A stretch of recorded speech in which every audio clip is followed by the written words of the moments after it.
So yun mga banateros, mga kabiyaya to. Ito yung naisipan ko mas maganda-gandang setup ng vlogging.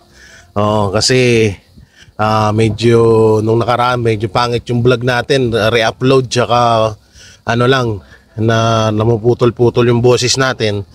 Kaya ganito yung naisip kong magandang technique, no. So ngayon ito, Bentulpo, tinawag na mga plastic ang mga nasa likod ng flood control.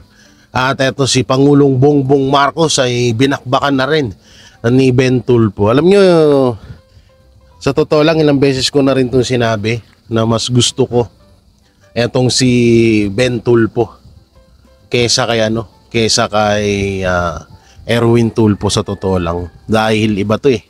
Iba siya tumirada at buo ang loob, no? At hindi kagaya nga na sinabi niya, hindi kasalanan ng isang tulpo ay kasalanan niya rin. Di sa totoo lang, ito ay isa rin sa mga hinahangaan ko at nakakasama ko na rin to. Si Sir Bentulpo. Sobrang bait. Nakitaan ko rin siya ng aura ng pagiging, yung aura ni Pangulong Duterte. Nakita ko din sa kanya. At yun nga lang, nakakapanghinayang imbis na siya yung makapasok sa pagiging senador, ang nakapasok ay yung kapatid niya. So alam na natin ngayon kung bakit din, no? Kung bakit hindi rin siya nakapasok bilang senador, dahil alam ng mga kalaban nila na takot na may pagkakalagyan sila dito. So dito pinag-usapan niya rito yung online gambling, flood control, at yung mga congressman. Binakbakan niya rito yung mga congressman na na tawag dito na dawit sa budget ng flood control issue. So ito po, panoorin po natin mga banateros. Oo, hindi ko na makita yung ating Kung ako lang inyong tatanungin, dapat lahat ng uring sugal stop operation. Online gaming man yan, casino man yan, tigil yan! Ano mang uring sugal o gaming, legal or illegal, underground, tigil lahat yan! Para patas, hindi po pwedeng sasabihin mo, stop online gaming, stop operation. Wait a minute. Bakit dito lang? Ano naman yung mga casino? Ano naman yung may ba dyan? Tama. Marami pa. Oo, totoo, may mga illegal talaga underground. So kung titignan na po natin talagang realistically speaking, lalim nun hindi papayag po rito hindi nung English mo, Sir Ben, ang ehekutibo sa Malacanang kasi may mga economic advisors etong Pangulo natin.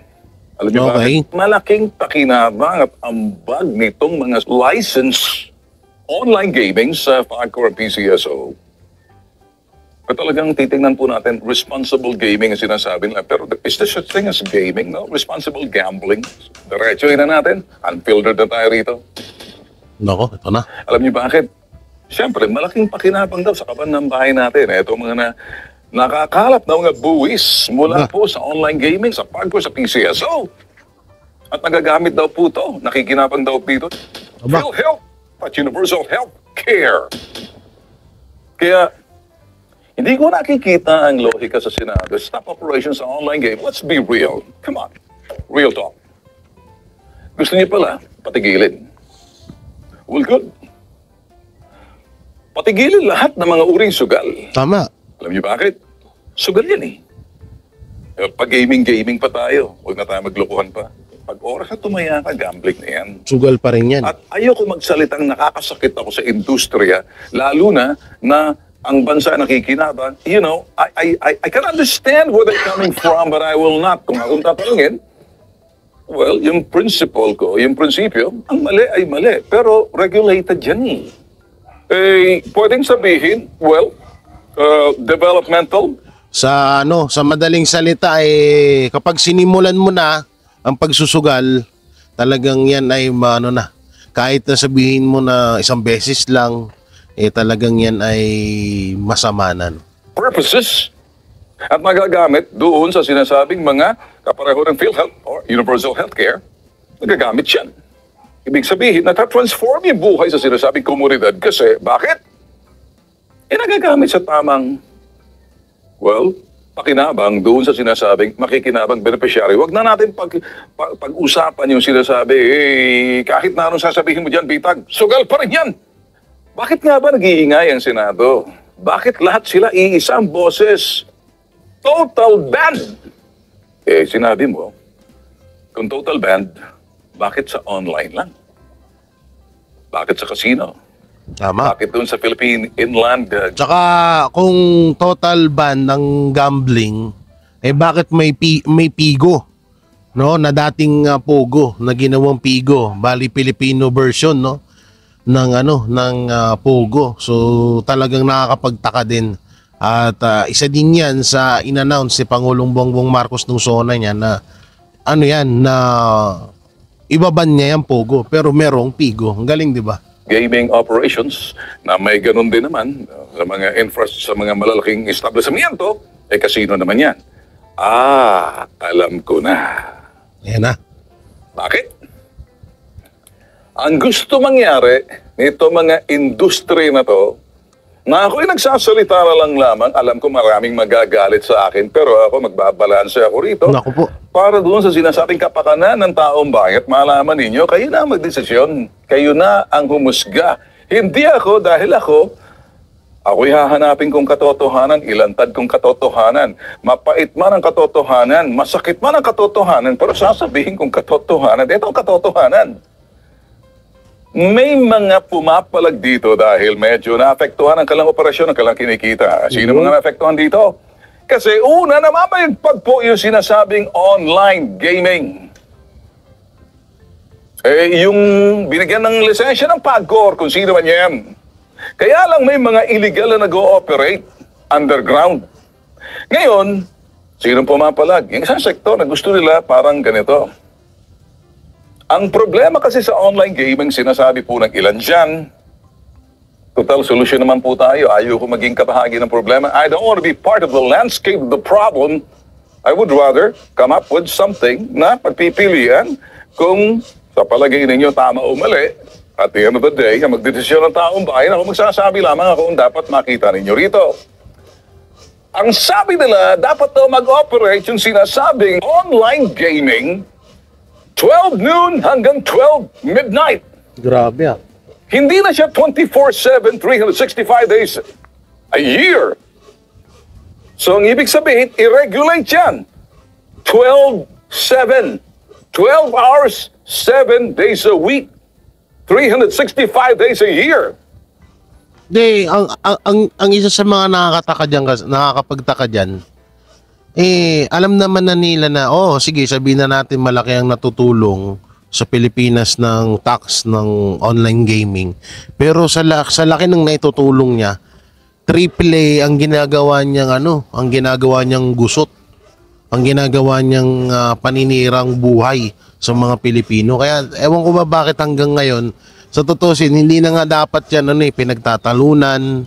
Hindi na yan idinadaan sa hearing. Dapat mismong si Presidente Bongbong Marcos i-declare niya na total ban ang online gaming dito sa bansang Pilipinas. Pero nakadepende yan. Baka malay natin kaya hindi na baban. Baka may connection si Pangulong Bongbong Marcos. Baka lang naman may connection si Bongbong Marcos sa mga online gaming na yan. Lalo na sa Pigo. May nagsasabing, ayun dapat. Para doon sa mga sinasabing online gaming. Kasi pagdating ng alas 12 ng madaling araw hanggang alas 12 ng tanghali the next day, pang casino. Yan Philippine Inline Gaming Operations. Tandaan, wala ng pogo. Divide and rule. Kayo ba, sang-ayon kayo sa ganyang klaseng operasyon? Hinati lang nila. Pero ang sinasabi na dapat magkaroon ng stricter measures, dapat magkaroon ng sinasabing regulations. Lumalabas, payag naman daw yung mga sinasabing online gaming. Siguro naman, payag din naman siguro ang mga casino operators. Kasi nahati na. Ngayon, sinasabi nila, well, teka muna, may problema tayo rito. Na-addict na, nasisira ang buhay ng mga sumusugal. Bakit? Doon lang ba sa online gaming, sa mga casino, di ba nasisira ang buhay niyan? Nagsasanla ng mga bahay, lahat sinasanla nila, Tama. nila. Kaya kung minsan nagkakasira-sirang buhay ng mga pamilya, pero hindi yan ang point ko. Hindi, tsaka isa pa siguro sa kaya hindi matotal ban yung casino. Malakas din siguro ang mga backer niyan sa sa gobyerno. Malalakas yung or malaki ang mga binibitawan kasi kadalasan ganyan eh. Kaya may mga casino, may mga yung mga sabungan, ano pa ba? Marami pang mga sugal diyan na talagang hinahayaan ng gobyerno kasi nga naikinabang din sila. At alam naman na natin yung kalakaran lalo na dito sa Pilipinas for the boys, 'di ba? So iba pa yung kay boss, iba pa yung sa for the boys.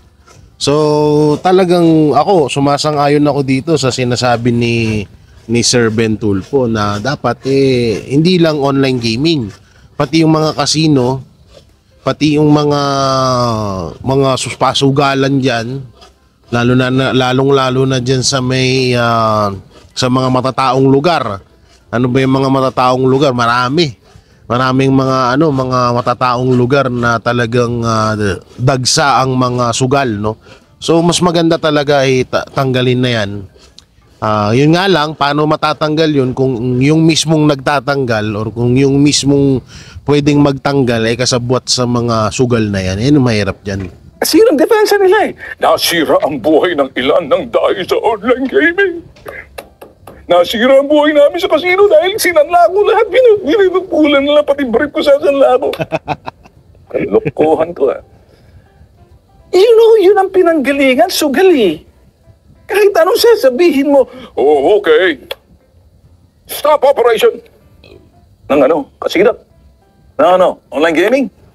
Ng mga illegal wedding, STL, clothing, lahat na isugal. Karakrus, lahat. Ano yun? Sakla, pulat puti. Pag may patay, sige, bingo kayo dyan. Sige, sugal kayo dyan. Alam nyo mga sa Pilipino di ba? Mga boss, pinagagaan ko lang po pero listen carefully. How do you address addiction? Etong addiction na to, hindi po ako naniniwala sa responsible gaming. Huwag magsugal kapag ikay pagod. Huwag magsugal kapag ikay mainit ang ulo. Kung wala ka na lahat na... Pera, pag wala ka ng pera. Wag. Ganito lang mangyayari, How do we solve the problem of addiction when it comes to gambling? Addiction. Walang pinagkaiba sa alcohol anonymous. Walang pinagkaiba sa nicotine addiction. Walang pinagkaiba sinasabing addicted sa sinasabing bagay na sugal, psychological. Mhm. So, ano kaya? Help desk kung tawagin. Ang help desk, tutulungan ka, tatawagan mo at the end of the line, boss, nangingisay na. Tsaka yung sugal kasi na yan talaga, parang droga yan. Pag wala kang pang sugal, pwede kang magnakaw or gumawa ng mga krimen. Yan, isa yan. At yan nga, yung pagiging mainitin ng ulo, isa pa din yan. Na pwedeng mangyari yan, na kapag ikaw ay wala ng pang sugal, syempre mainit ulo mo, dyan nagkakaroon ng, ng sakitan sa mga mag-asawa. No, kaya talaga dapat total ban yan. So dito tayo sa isang video ni Sir Ben Tulfo, yung sana yun, hanapin lang natin dito sa download. Yan, so dito yung papatungkol sa flood control. Oo. Tuturuan, lahat naghahalungkatan, nagtuturuan, nagsisisihan. Pakinggan nyo na maigi Epekto lang ng problema nakikita natin ngayon. Ang dahilan nakatago. Ang dahilan sa sistema, sa proseso kung paano pinapatupad yung sistema. Para matigil itong kalokohan na to, para matigil itong sinasabing katiwalian o korupsyon, bigyan natin ng kapangyarihan ang taong bahay sa pamamagitan sa sapat na kaalaman kung anong dapat nila malaman. Ang mga tao ang boss. Hindi yung mga nakaupo sa Senado, sa Kongreso, at yung nagpapatupad nito pagdating sa mga proyekto. So, ang dapat malaman, kayo, mga boss, yung tao, ako ang nasa media, mata't taenga, hanapin kong katotohanan, sasabihin kong katotohanan, at papakita natin kung saan ang diferensya. Kasi sinasabi natin dito, parang oversight function itong ginagawa natin ngayon. Bitag Live 2.0. Umpisahan natin. Yan na. Maraming maiingay. Turo dito, turo doon. Pag titingnan ninyo, Totoo yan. involved eh. Wala tayong sasantuhin dito. So, para maintindihan ng lahat, narinig niyo na ba ang ibig sabihin ng BUD? Bottoms-up budgeting. Sa ibaba manggagaling. Yung mga sinasabing propose, yung mga proyekto na dapat manggagaling sa ibaba, sa mga probinsya, sa mga reyon.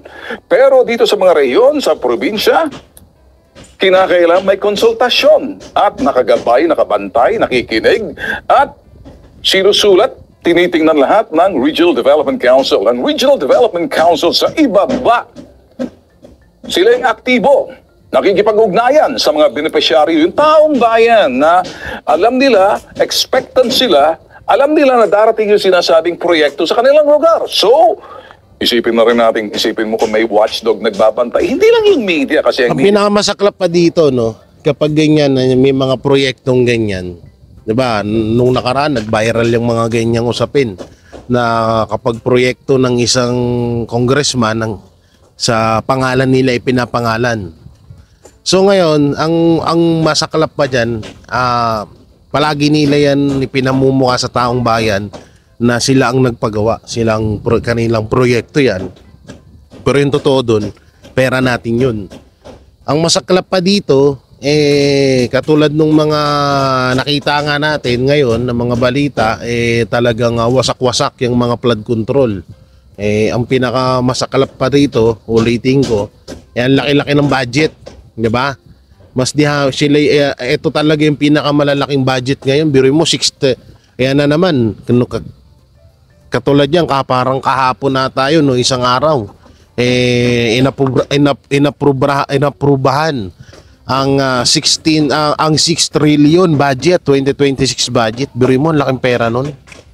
So, kinakabahan na naman tayo kung saan na naman mapupunta yun.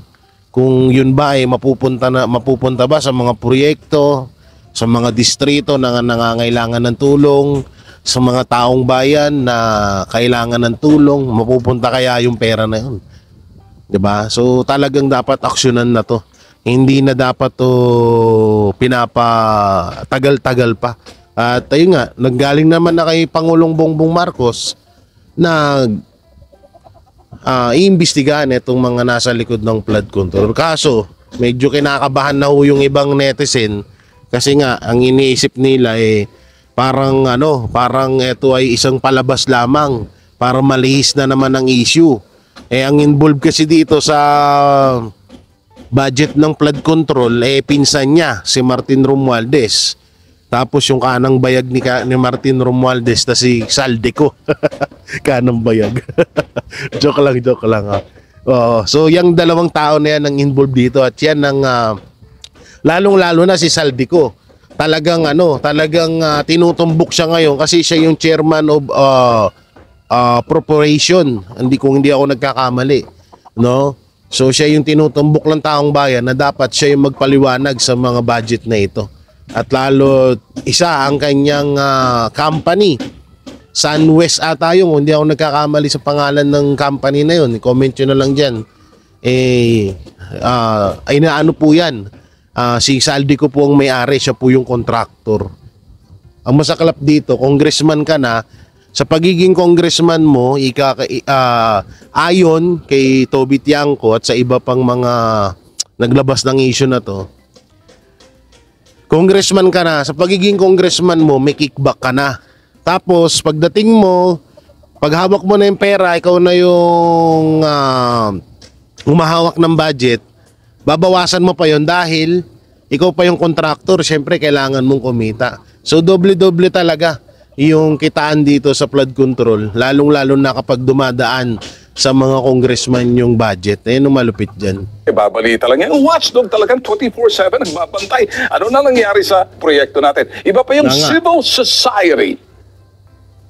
Ngayon, dito sa parting to, dapat malaman sa ibaba ng taong bayan ni Juan de la Cruz para maprubahan yung sinasabi mga proyekto, kinakailan naka-align yan sa prioridad ng Pangulo. Pasensya na kayo sa pukpok, ha?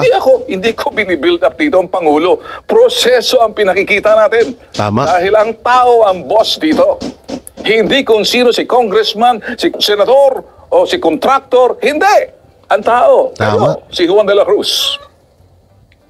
Kapag nagkasundo na, naging pinal yung sinasabing consultation at ito mga proyektong gagawin para dito sa probinsya, sa rehiyon, na paggagabay ng sinasabing Regional Development Council, mula sa Regional Development Council, matapos makalap yung sinasabing mga pinopropose na proyekto, iaakit ngayon ng Regional Development Council sa bawat ahensya ng gobyerno, DPWH, DOH, DSWD. Ano pang mga departamentong dadaanan yan? Kasi kinalap yan, isusumite for development projects sa sinasabing National Expenditure Program or NEP. Sa Step 3, dahil dumaan na yan sa mga departamento, iakit ngayon yan sa sinasabing Department of Budget and Management kasi kinakalap lahat na mula sa mga ahensya ng pamahalaan na mula doon sa sinasabing Regional Development Council sa ibaba. Tapos itataas ngayon sa DBM, kakalap yan, isusumiti ngayon yan sa sinasabing budget deliberation para sa mga senador at Yan na. congressman. So dito, eto yung sinasabi ko kanina, na yung pera nanggagaling sa congressman, bababa sa pagiging kontraktor, tapos doon pa lang sa pagiging congressman, may mga bawas-bawas na dyan. May mga kickback na, may mga for the boys na dyan, syempre. So ito yung pinapaliwanag. Ang ganda nitong explanation dito ni Sir Ben Tulfo. Dito magkakaroon yan sinasabing budget deliberation. Yan. Marami nagsasabi, ako'y naniniwala na ang magic, yung mga hocus-pocus, yung mga modus, yung mga tinatago nila mga baho na sila lang nakakaalam. Yung sinasabing lihim ng Guadalupe, ilan lang nakakaalam, sila-sila lang. Dito nangyayari ang magic sa budget deliberation. O, kayo nakikinig ba kayo? Senador, mga congressman, nakikinig ba kayo? Ito ang tapang talaga eh, no? Unfiltered, wala akong pakialam. Nako. Katugo ko, kaanak ko, kaibigan ko, kung sino ka man. Nako. Kung nakikinig kayo, alam ko naman Kaya talagang ako, sobra akong nangihinayang dito kay Sir Ben Tulfo eh. Ito yung kailangan natin talaga di sa Senado eh. Ang gandang tandem sana nito, Tulfo tsaka Marcoleta. Sa totosin, meron pang ang isa eh. Si Pastor Apollo Siki Buloy. Yung tatlong yan, naku po, ang ganda. Ang siguro yung mga, yung katulad niya, nila Risa, nila Kiko, ni Soto, yan, wala, siguro mga sopalpal yung mga yan dyan. Talagang aabutin yan sa tatlong yan. Sayang lang kasi talaga eh. Ngayon, nagigets ko na kung ba't hindi ito nakapasok eh, sa pagiging senador dahil alam nyo na, talagang magiging sakit siya ng ulo ng mga buhaya doon. anak ako, may kaapelido ko sa Senado, dalawa, sa Kongreso, dalawa. At marami pa tayong kaibigan sa upper house and the lower house. Put your act together. Huwag kayong gagawa ng magic. Huwag kayong sisingit Kahit ka mag-anak ng niyan. mga sinasabing insertion o mga pinapalitan ninyo, binabastardo ninyo, binababoy ninyo yung sinasabing nanggagaling na proyektong, kumbaga, pinopropose ng sinasabing taong bayan sa ibaba. Pakikipag-consultation with the Regional Development Council, ginagabayan sila. Kaya umabot na yan sa mga bawat ahensya, pataas ng DBM, again, para kung sirang plaka, paakit na sa Senado at Kongreso dito sa budget deliberation. Dito nagkakagulo. Ngayon, maraming katanungan. Ano ba nangyari sa mga flood control? Bakit ang lalaki ng mga bilyones? Sabi Yan na. magsasabi sa inyo, I will be very honest, unfiltered. May lumapit po sa akin, ang Yan na. kapal ng mukha. Ang Naku po. sinabi sa akin, Boss Ben, Oh, alam ko marami kang contact. At sabi ako ngayon, dahil marami kang contact, Boss Ben, madali dahil sa impluensya mo. Naku. 1 month ago. Wala pang mag-i-issue to. Hindi pa lumulutang mga flood control. Hinihikayat ako, lumalapit sa akin, nililigawan ako. naku, sino kaya ang, ano to, congressman ba to, Sir Ben? Sino kaya itong nangihikayat kay Sir Ben Tulfo, ha? Malupit to, ha? Ang lakas ng loob mo. Dahil kilala ko raw si ganito. Aba. Kilala ko si ganyan. Aba, Mas madali dahil sa aking apelyido. At huwag na natin ka-apelyido, si Bitag ka eh. Malaking influensya mo. Ganon. So pinabayaan ko magsalita para mapiga ko ang kanya mga sinasabi. In short, unti-unti ko na siyang binibitag. Hinuli mo lang, marunong Sir Ben. makinig, pero hindi ko naman siya papangalanan para makita niyo ang aking mga sinasabi. Hindi suntok sa buwan. Totoo. Hango sa mga totoong alok na mga taong nalalapit sa akin na hindi nag-iisip. Hindi ko naman kilala. Bay, teka muna. Nung malaman lang na kilala ko si ganito, kilala ko si ganyan, kilala ko, nagkakamali ka. Chong, go. Kinig ka. Gagawin kitang chonggo ngayon. Chonggo. Pero itatago kong mukha mo, hindi ko ilulutang. Huwag mo ako tusuhin dahil nambibitag ako. Ang estilo nitong si Tuso, lalapit ka ngayon dito, boss. Makakakuha tayo rito ng 2 billion peso Ay, project grabe. sa So, ito daw yung offer kay katayuan mo. So, Kaya pa natin pataasin yan. so yun daw yung offer kay Sir Ben, no? Asan na yun? Magkano yun? Asan na yung offer kay Sir Ben? Yan, no? 2 billion. Oo. Ang kikitain nila. Aba, sino kayang congressman to? Oo, lakas ng loob mo, ha? Si Ben Tulfo pa yung nilapitan mo. Sa katayuan mo. Kaya pa natin pataasin yan. Aba, Wow. Gabi sa telepono. ang lupit, ha? Can you believe that? Si Bitag ang kausap mo. Bakit masyado kang presko? Pinakikita mo yung sinasabing, track record mo. Sabi niya, "By boss, madali, kumita ng 200 million pesos, makakabili tayo ng bahay dyan sa Dasmariñas Village. Nako, F.U. Dasmariñas Village, parang kilala ko na to. Hindi kaya ito yung hindi kaya ito yung congressman na may asawang artista? Oo, na dating asawa ni sino ba tong makapal ang kilay na lalaki na kasabayan or kasabayan kasing sikat nila Aga Mulak noon? Aba, malupit to, ha. Hindi kaya tunog ulam yung kanyang apelido? Ayun ba yun, Sir Ben? Oo.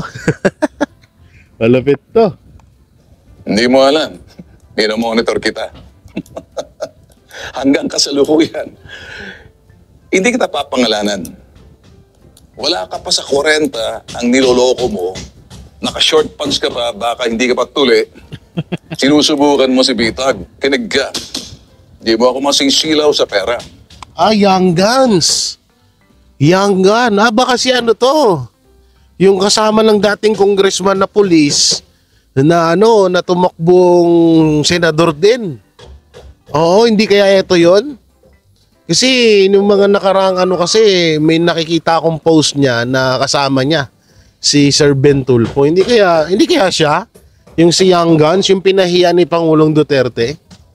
Ang pera mawawala. Hindi ako masisila na sasabihin mo, Dasmariñas Village.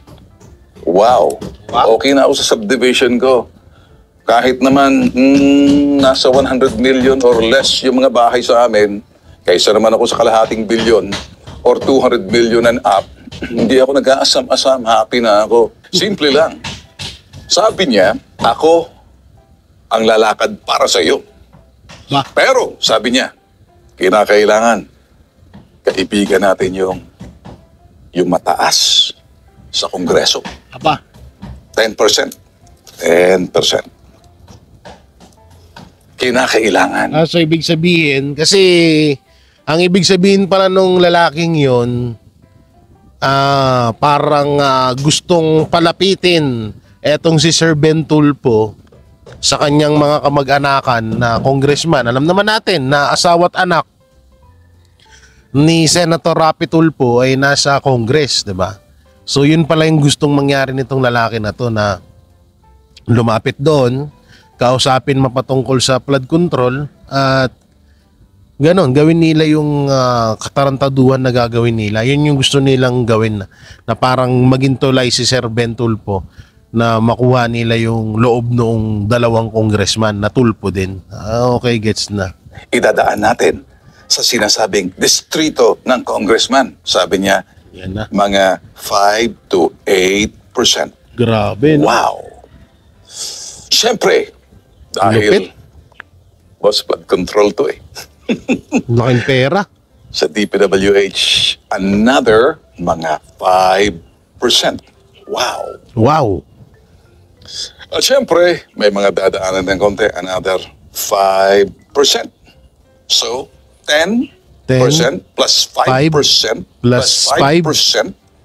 Ito, sa kataas na 35%. sinabi niya, ngayon, ako kaibigan Grabe. ko si speaker, pero sinabi niya, kay speaker, 10%. Ang tindi nun, ha? 35% ang kickback sa mga project na flood control ng mga congressman, ng mga politiko. 35%, ang laki na nun.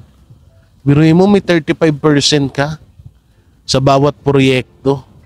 Sabihin na natin na umaabot ng 10 billion yung budget sa isang distrito. So sa 10 billion, may 35% ka. Aba, laki nun. Ang laki ng pera mo nun. Oo, instant millionaire ka talaga. Holy cow! Holy cow! Huli ka. 5 to 8% yung dadaan ng distrito kasi dadaan natin sa kanya. 5% para doon sa DPWH. Ayaw ko kung nagmamayabang to. Pero listen carefully. I'm not telling a story. We're not storytelling here. Hango to sa totoong pangyayari. Tapos 5%. So sabi ko, ano pang kikitain yan? 35% na. Oo. Ay, 25% na. Boss, nakalimutan mo. May 10% ka ngayon, boss. So, sabi niya, 10 plus 5 is 15 plus 5 plus is 20 plus 5 is 25 plus 10 is 35. Meron nga dyan, boss. Kaya gawin 40%. Sabi ko, ano ba matitira sa proyekto mo? So ako, nakikipag-usap ako. Maraming gawain na yun. Katulad yan, sa simento.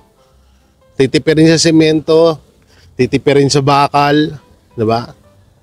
So marami, pati sa tao, titipirin. Kaya maraming di ba, maraming mga flood control na nakatenga na hindi nila naayos, hindi nila natapos, or hindi man lang nagalaw. O tinatawag na ghost project, di ba?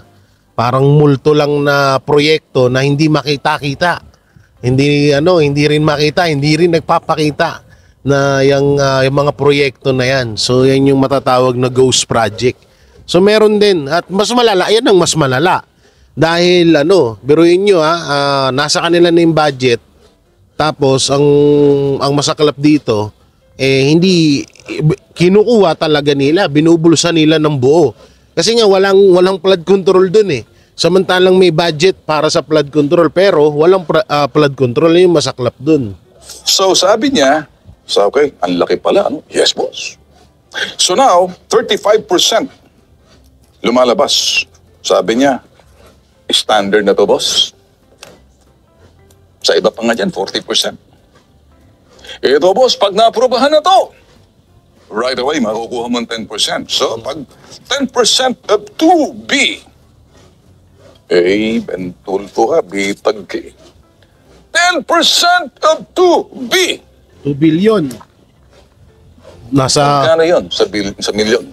nasa 500, So, kayo na po. 200 million, gano'n. Hindi ako interesado kung magkano. 10% of 2 billion. Billion budget. Flood control, grabe, no? Sabi Ang ko, lakas. ang laki. Lakas na kitaan talaga. Kaya sobrang sobrang katulad na lang yan halimbawa lamang to hindi ko sinasabing ginawa niya to pero halimbawa lang, Kimbo to tricycle to customized van to Changi bag to Hermes bag, 'di ba? So ang dami. Katulad niyan yung sa Abra. Nakalimutan ko lang kung anong apelyido nun, sa Abra din, na isang congresswoman na ang relo ay nasa 19 million. So talagang alam nyo, yung mga luxury item, bag, relo, kotse, ano pa ba, etc. na mga mamahalin, sisiw na lang sa kanila. Kasi nga, doon pa lang sa budget ng mga proyekto ng kanilang distrito, malaking malaki na yung nakukuha nila. Meron mo 2 billion ang project sa flood control. Tapos may 10% ka. So ilang million 'yun? Ilang daang million yung 10% na 'yon, 'di ba? So ang laki. Sobra kaya talaga grabe yung mga grabe yung mga congressman at yung iba pang mga sabihin na natin mayor, gobernador, marami talagang mga corrupt ngayon kasi napabayaan. So bakit nga ba napabayaan? Siyempre dahil din sa pangulo. Una-una hindi nila kinakatakutan si Pangulong Bongbong Marcos. Una-una sino ba naman matatakot dun, 'di ba? So weak leader nga eh. So talagang namihasa yung mga corrupt na manghakot, magnakaw.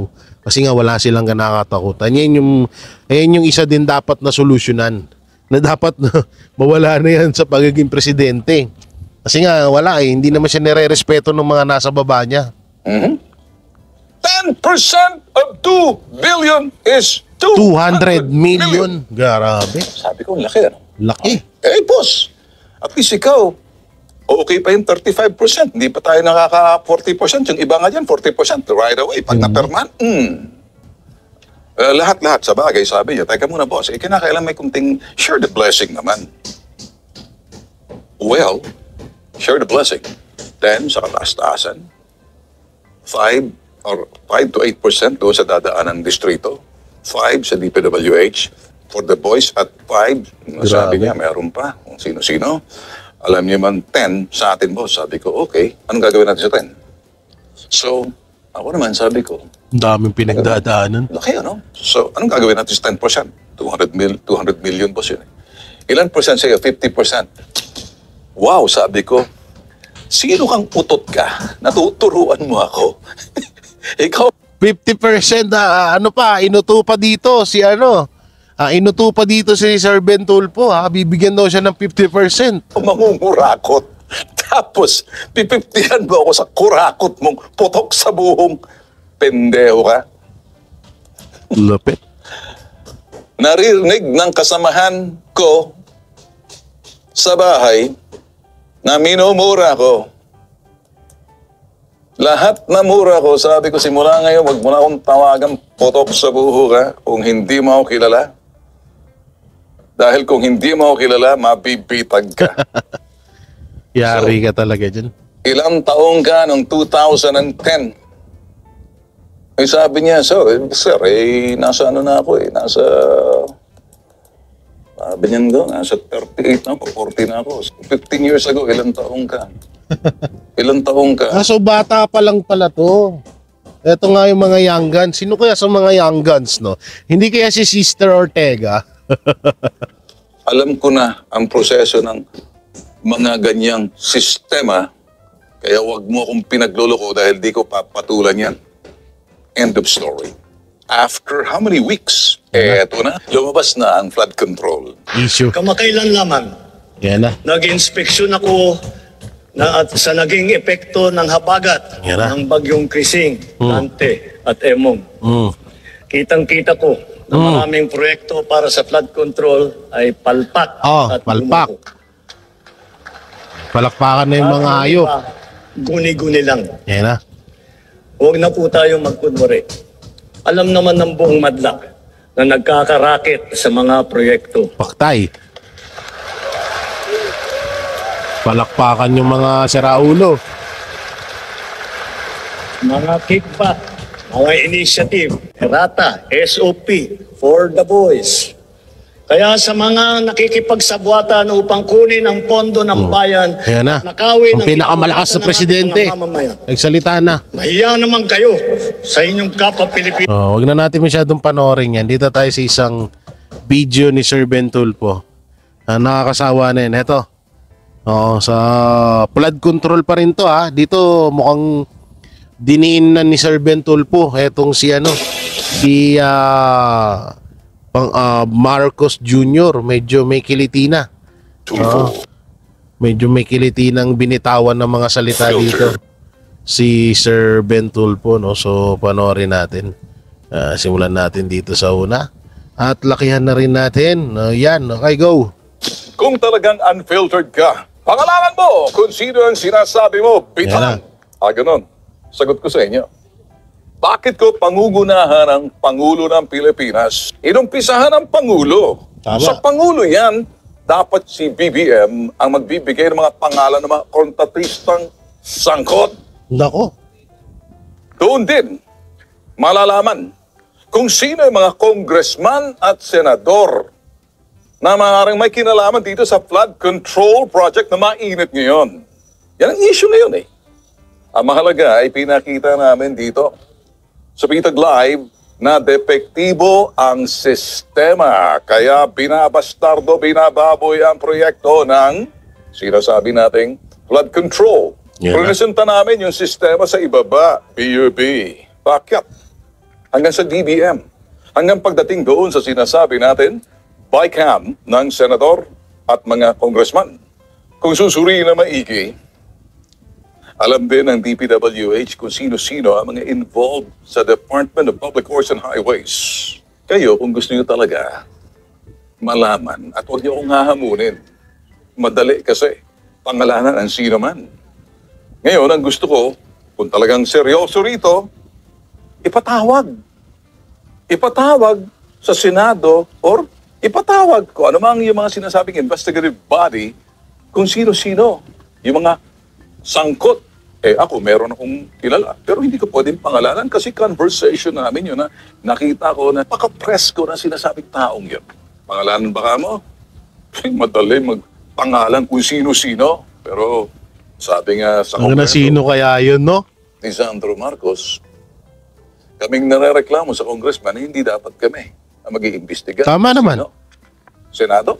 Hindi, alam nyo ito ako gusto ko yung, sorry pero ako gusto ko yung point ni Sandro Marcos na pag-usapan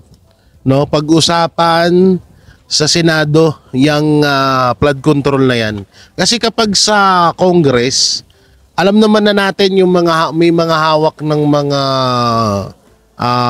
doon ay mga din mga tiwaliw o